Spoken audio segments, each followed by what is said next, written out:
On today's World Insight, European Council President Charles Michel wraps up his trip to Beijing. Can this trip reinvigorate China-EU ties?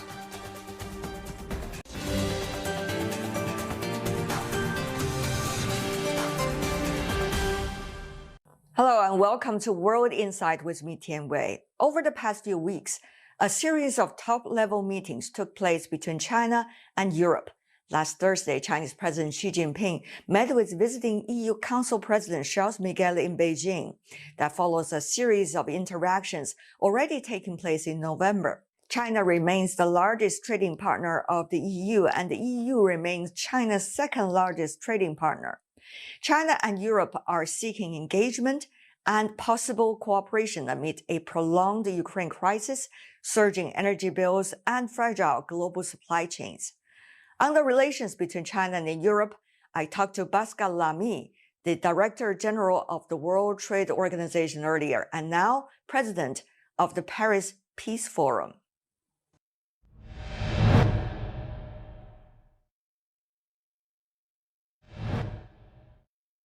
Mr. Lamy, welcome to the program. Thank you so much for joining us. Same on my side.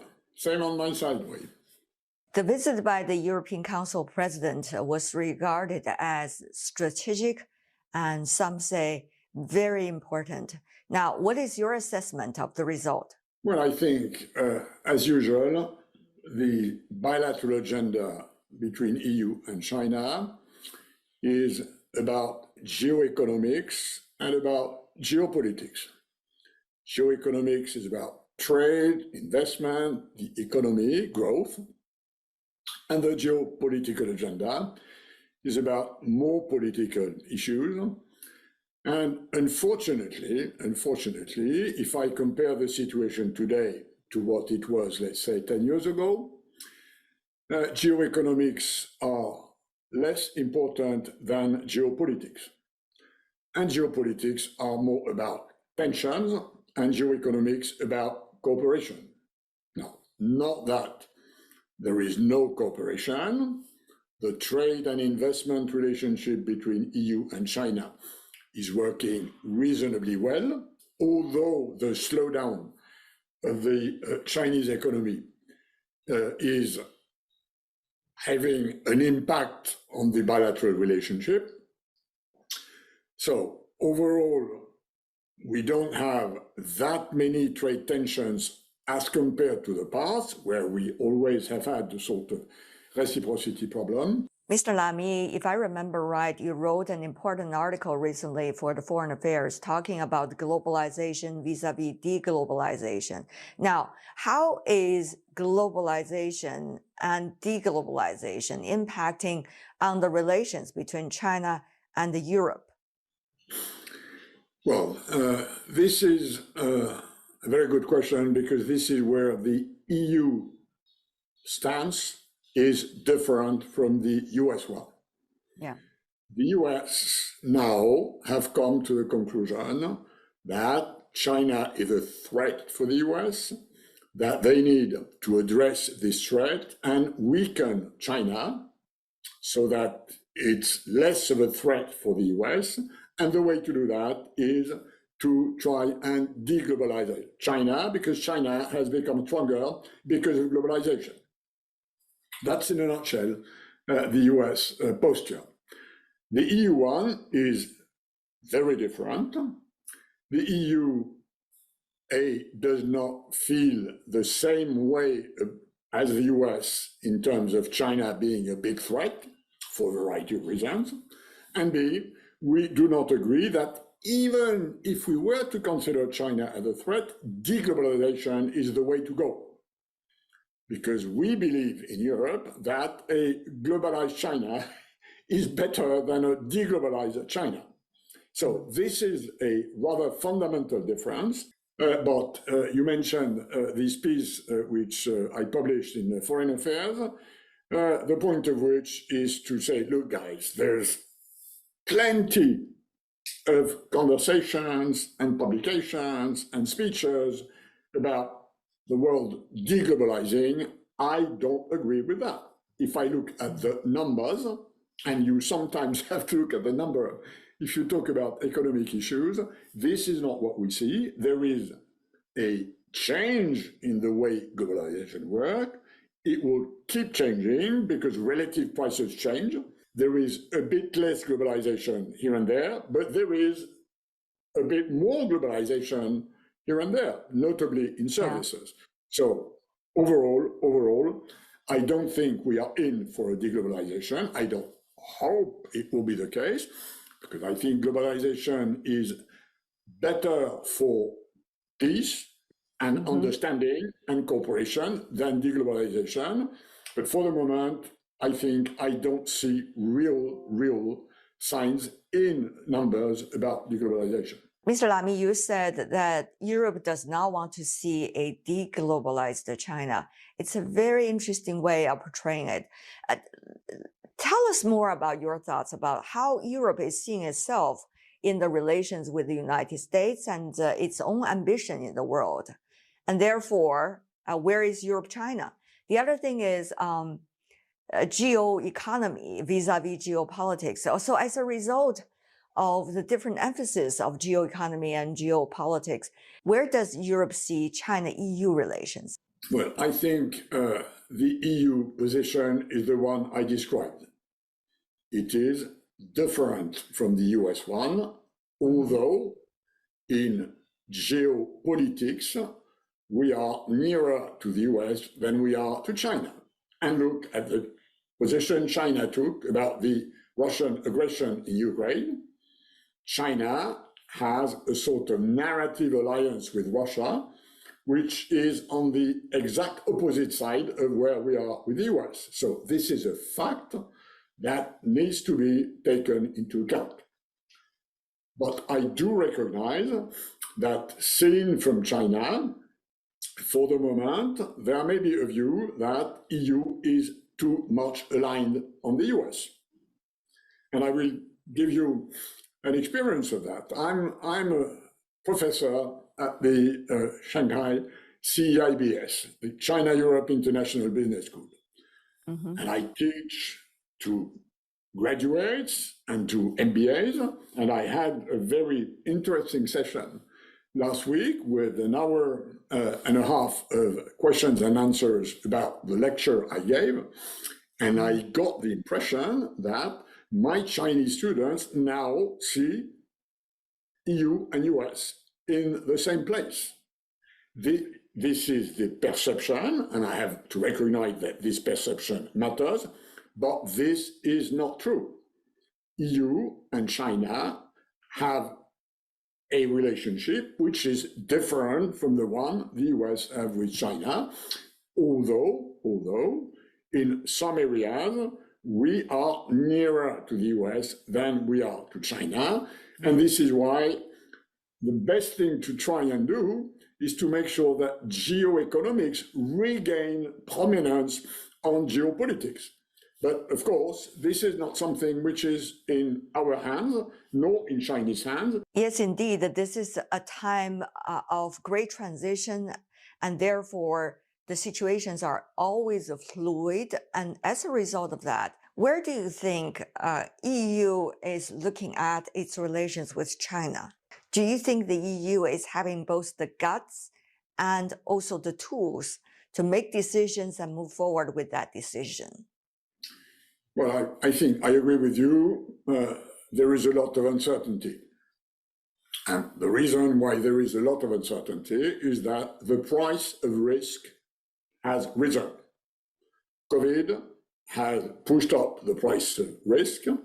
The war in Ukraine has pushed up the price of risk. So this is a reality, and a more risky world is not conducive to proper long-term investment decisions by business. And what I observe in Europe is, for instance, a different attitude vis-à-vis China from major big businesses who are established in China and who want to keep investing in China and who want to keep working with the Chinese market on the one side, and on the other side, small businesses for whom the price of risk is higher and who are more uncertain about the future of China in economic terms or in political terms.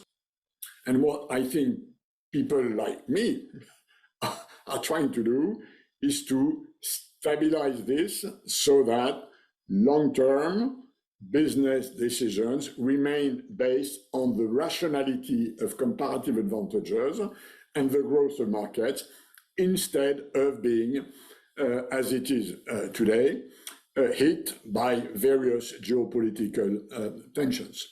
What do you see, Mr. Lamy, as the way forward to keep the trade cooperation and economic cooperation going between China and Europe, despite there might be some difficult areas such as technology? I believe the area where we should cooperate more with China, and this has to do with science, with technology, with business, is the environment. This is a sector where EU and China are more eye to eye than EU and US or China and US, given the difficulty the US have to adjust to this new situation that we really have to decarbonize our production systems. Now, this is an area which is very promising. There is already quite a bit of cooperation. The Chinese emission trading system, which is now being tested in a part of the Chinese economy, and notably on the energy sector, comes from the European Union experience. And there has been quite a lot of cooperation. So this is my priority action in order for EU and China to cooperate more in the future. We know that the future is greener than the past. This is something which both EU and China have decided to do. They have some credibility in this sector. So that would be my answer. And of course, there is a lot of business opportunities in the decarbonization of our economies and in improving our relation with the environment, notably, for instance, in the ocean. And so this sort of science, technology, business understanding nexus is, in my view, very promising in the area of greening our systems. Devils are in the details, isn't it, Mr. Lamy? As the former Director General of World Trade Organization, I'm sure you know that very well. About carbon, for example, the pricing of carbon and carbon capping, all of these are actually could create further debates between China and Europe. Do you think the both sides will be able to go into these debates with a general understanding of how important the bilateral relations is between China and Europe? Well, again, the reason why I believe environment, climate change, biodiversity is the main field of cooperation for the future is that whatever geopolitical tensions we have, this is about the survival of the planet. This is about something which binds us because it's of an existential nature. If we do not succeed in decarbonizing our production systems, then we all will have a very serious survival problem. So I think this is why I believe it must be a priority, which is understandable to everybody. Major capitals of Europe, we have noticed, Mr. Lamy, are approaching China over the past few weeks. For example, German Chancellor's visit to China, Chinese and the French presidency interactions on the sidelines of the G20. So how do you see Brussels is observing the major capitals and their interactions and coming up with the right approach? Well, this is a dynamic process. You're right. EU countries are not always aligned to each other on everything, but they are much more aligned than they were 10 years ago, and 10 years ago, they were much more aligned than they were 20 years ago. So if I look at the evolution of the EU, it is slowly, too slowly in my view, but that's personal opinion, it is slowly integrating. And the fundamental reason why it is slowly integrating is that the Europeans have understood that if they want to influence the world in 50 years or 100 years, either they unite and they will be able to somehow balance US and China, who are, for the moment, the two big elephants speaking with one voice. The Euros are moving in this direction. But as far as I know, if Mr. Scholz or Mr. Michel or Mr. Macron goes to Beijing, for the time being, they send the same message. And they articulate their message before they go to Beijing, as, by the way, is the case when they go to Washington. So it's not a United States of Europe, which we have. It's a looser confederation or federation than the United States or a unitary country like China. But I believe the more time goes, the more Europeans will understand that if they want to have, for instance, a balanced bilateral relationship with China, they need to increase their weight, because China will respect a united Europe more than a disunited Europe.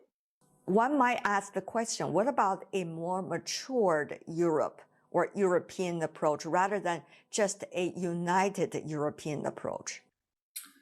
Well, I think long-term, Europe started as an economic integration process and is slowly moving to a political integration process.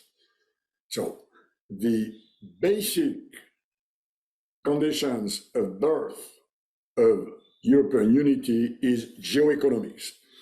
The internal market, the euro, a common budget for research or agriculture. This is the sort of stage one.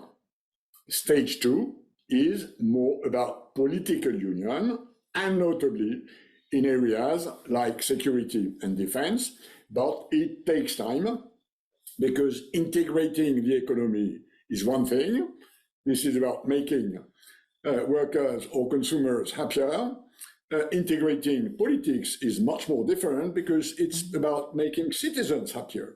And the relationship a worker or a consumer has with the market is not the same as the one a citizen has with a political entity.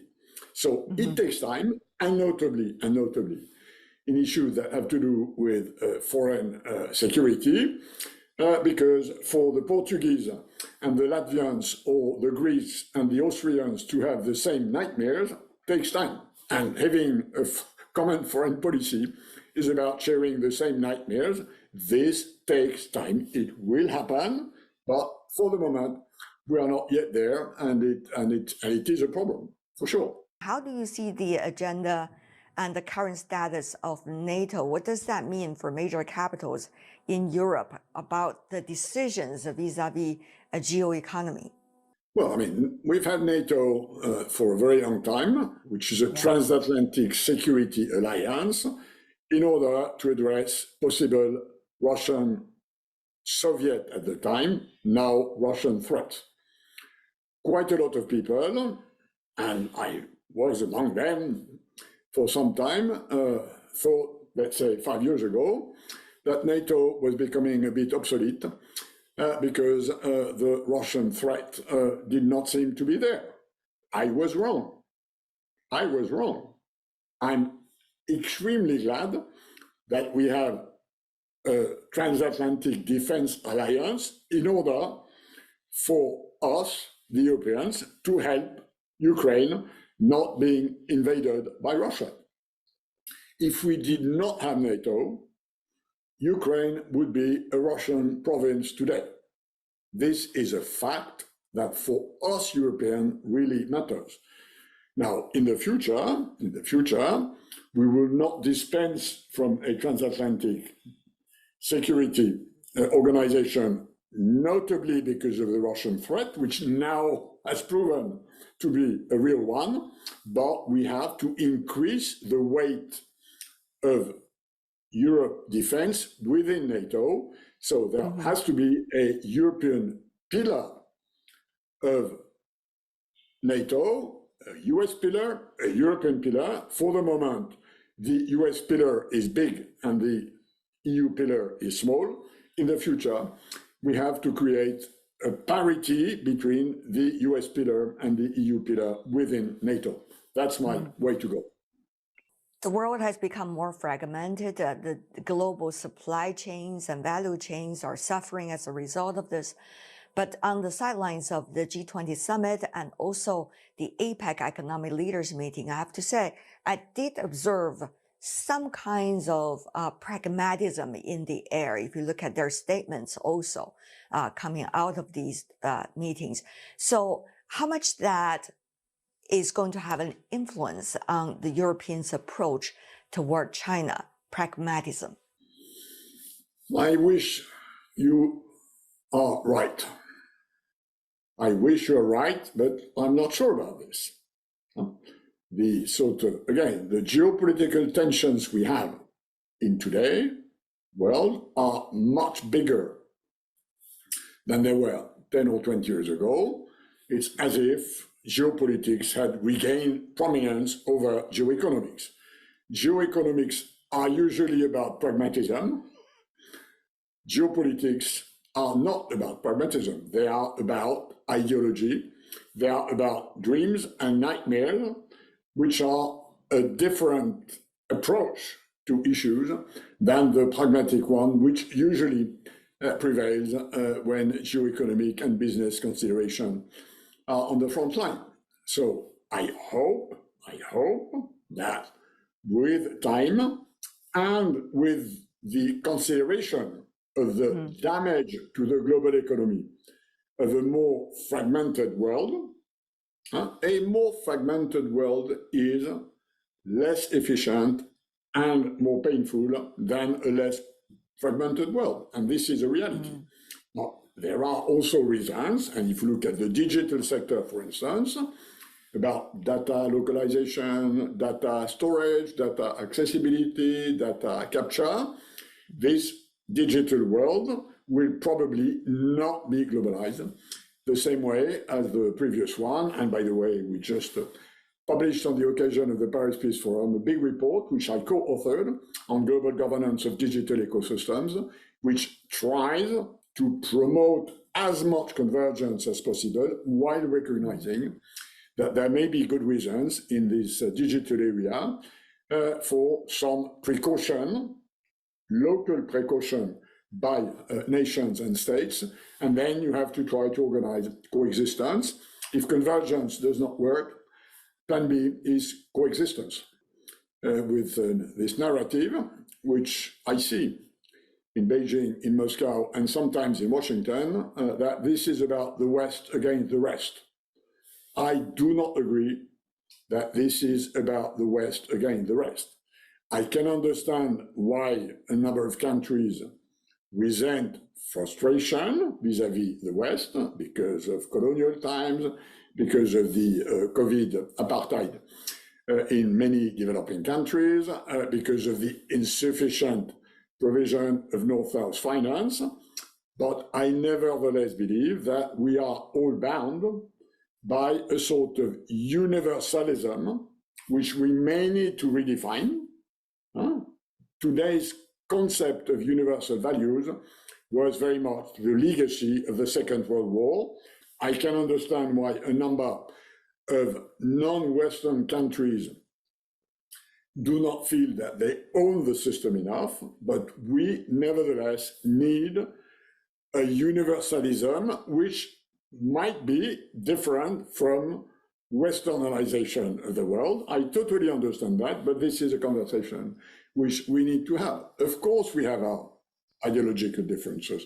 Of course, we have our cultural and religious differences, but we have something in common, which is that politics is about increasing the dignity of people. And this is something which we have in common.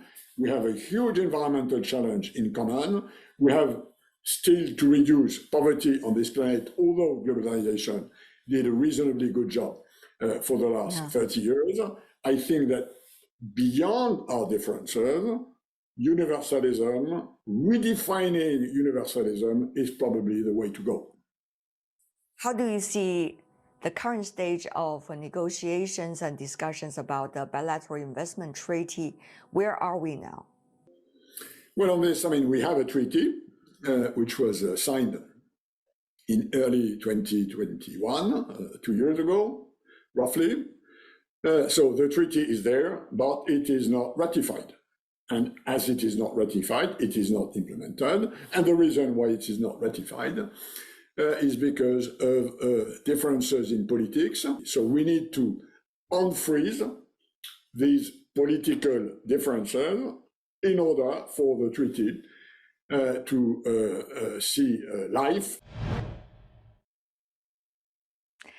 That's my interview with Pascal Lamy, Director General of the World Trade Organization earlier, and now President of the Paris Peace Forum.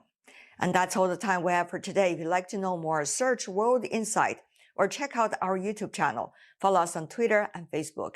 I'm Tian Wei on behalf of the team. Thanks for being with us. Bye for now.